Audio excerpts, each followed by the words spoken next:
नमस्कार दोस्तों, स्वागत है एक नई वीडियो में। दोस्तों इस वीडियो में बताने वाला हूं कि आपके पास Oppo K10 है या Oppo का कोई भी लेटेस्ट फ़ोन है, किस तरह से आप साउंड की क्वालिटी चेंज कर सकते हैं या फिर आप किस तरह से ऑडियो की सेटिंग कर सकते हैं।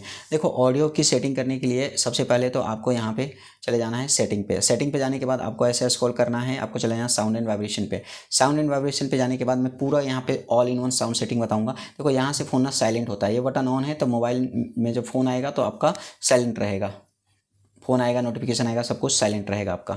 अगर ये बंद होता है तो यहाँ पे डू नॉट डिस्टर्ब होता है, इसकी वीडियो अलग से बना रखी है, ये कस्टमाइजेशन होता है एक तरह का। तो ऑल इन वन वीडियो है, तो आई बटन में लिंक है प्लेलिस्ट का, वहाँ से देख लीजिएगा। अब देखो, ये होता है मीडिया वॉल्यूम, यानी गाना वाना जब प्ले करते हो तो जितना वॉल्यूम सेट करके रखोगे वहाँ से बजना स्टार्ट हो जाएगा। ये होता है रिंगटोन वॉल्यूम, यहाँ से आप रिंगटोन जितना आप वॉल्यूम सेट कर दोगे उतना रिंगटोन आपका उतना तेज़ रिंगटोन बजेगा। नोटिफिकेशन वॉल्यूम जितना आप रखना चाहते हो, तो मैं जो रखता हूँ मैं इस तरह से रखता हूँ, ठीक है। और अलार्म को मैं यहाँ तक रखता हूँ, तो ये अलार्म टोन होता है। तो ये वॉल्यूम होता है, जितना आप सेट करना चाहो सेट कर लो। इसके बाद आपको ना यहाँ पे नीचे में आपको वाइब्रेशन का ऑप्शन मिलता है, तो वाइब्रेशन की वीडियो अलग से बना रखी है, वाइब्रेशन सेटिंग की, तो उसमें देख लीजिएगा। हालांकि बताता हूँ, रिंगटोन में वाइब्रेशन चाहिए तो इसको ऑन कर दीजिएगा, और अगर साइलेंट मोड पे वाइब्रेशन चाहिए तो इसको कर दीजिएगा। देखो, एक चीज़ और, यहाँ पे ना आपको रियल साउंड टेक्नोलॉजी का ऑप्शन मिलता है। रियल साउंड टेक्नोलॉजी पे जब जाते हो तो आपको ना यहाँ पे 4 ऑप्शन मिलता है। पहला होता है स्मार्ट, यानी कि आप गेम खेल रहे होंगे तो उसके अनुसार साउंड आपका बजेगा। और अगर आप यहाँ पे 3 में से कोई एक ऑप्शन चूज कर लेते हैं, जैसे ज़्यादातर आप मूवी देखते हैं तो आप ये वाला कर लोगे, तो इसमें क्या होगा ना कि जो वोकल होता है ना वो क्लियर हो जाता है, सराउंडिंग साउंड अच्छा हो जाता है, जैसे कि सिनेमा थिएटर का साउंड होता है, तो वैसा साउंड आपको मिलेगा। अगर आप ये गेम मोड कर लेते हो तो इसका जो ऑडियो ड्राइवर है ना उसमें चेंज होगा, तो उसका इफेक्ट आप हेडफोन लगाएंगे जब भी आपको देखने को मिलेगा। ज़्यादातर इफेक्ट आपको हेडफोन में ही देखने को मिलता है। और अगर आप एक्सटर्नल इसके माइक से सुन रहे हैं, सॉरी स्पीकर से सुन रहे हैं, तो एक्सटर्नल स्पीकर से भी आपको ऑडियो इफेक्ट जो चेंज होगा वो दिख जाएगा। अगर गेम मोड पे आप कर लेते हो तो जो साउंड होगा वो ज़्यादा इमर्सिव हो जाएगा, जैसे कि गोली चलने की आवाज़ डिशकां, आपको बहुत अच्छा मतलब शार्प एंड क्लियर दिखने को मिलेगा। एक्शन साउंड जो होंगे वो बहुत बेटर हो जाएंगे। अगर म्यूजिक पे करते हो तो बहुत सारे लोग क्या करते हैं ना, म्यूजिक लिरिक्स को सुनते हैं, म्यूजिक सुनना बहुत पसंद करते हैं, तो वो म्यूजिक मोड करके रखेंगे तो ज़्यादा बेटर होगा। क्योंकि स्मार्टफोन पर मुझे भरोसा नहीं है ये क्या करता है। स्मार्ट मोड एक तरह का क्या होता है ना, ये बोलता तो है कि रिकॉग्नाइज करता है, लेकिन होता नहीं है भाई। एक स्टैंडर्ड होता है, मतलब एक बैलेंस करके चलता है ये हर चीज़ को। अब म्यूजिक मोड पे करते हो तो आपको ना जो वोकल्स हैं, जैसे कि कोई सिंगर गाना गा रहा है तो उसका वोकल्स, उसका कौन सा इंस्ट्रूमेंट बज रहा है, उसका कौन सा रिदम बज रहा है, वो सब कुछ आपको क्लियरली सुनाई देता है। तो आप यहाँ से अपने मोड को चेंज करके आप ऑडियो का इस्तेमाल कर सकते हैं।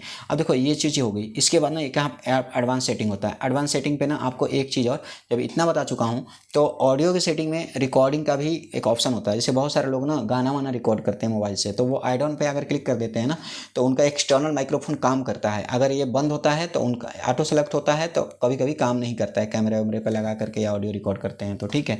एक और ऑप्शन होता है इन ईयर मॉनिटरिंग।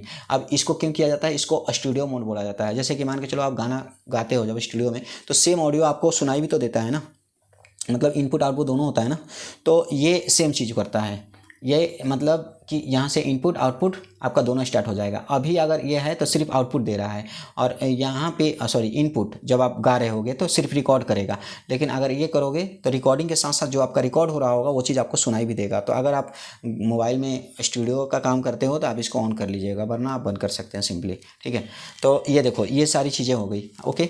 अब इसके बाद एक वॉल्यूम बटन फंक्शन का ऑप्शन होता है कि वॉल्यूम बटन से आप रिंगटोन बढ़ाना चाहते हो या मीडिया, तो आप डिसाइड कर लीजिएगा कि वॉल्यूम बटन से आप क्या इंक्रीज करोगे क्या नहीं, ओके।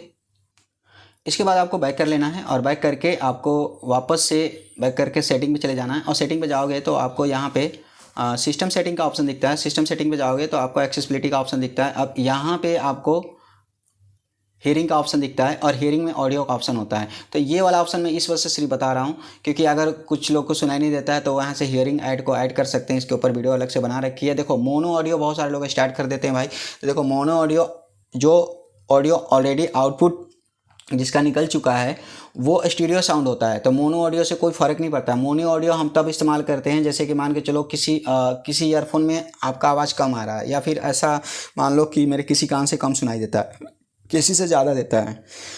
तो बैलेंस करने के लिए लेफ़्ट और राइट को हम इस तरह से मैनेज करते हैं। जैसे कि मान के चलो राइट में मुझे लेफ़्ट में ज़्यादा साउंड चाहिए और राइट में कम चाहिए, ठीक है। तो इस तरह से हम करेंगे, और इस तरह से करके हम राइट को ज़्यादा करेंगे, लेफ्ट को कम करेंगे, ताकि हम ऑडियो को बैलेंस कर सकें। तो इतनी सारी चीज़ें होती है ऑडियो में, कुछ समझ में नहीं आएगा तो वीडियो को रिवाइंड कर लीजिएगा। मिलते हैं नेक्स्ट वीडियो में, तब तक के लिए बाय बाय।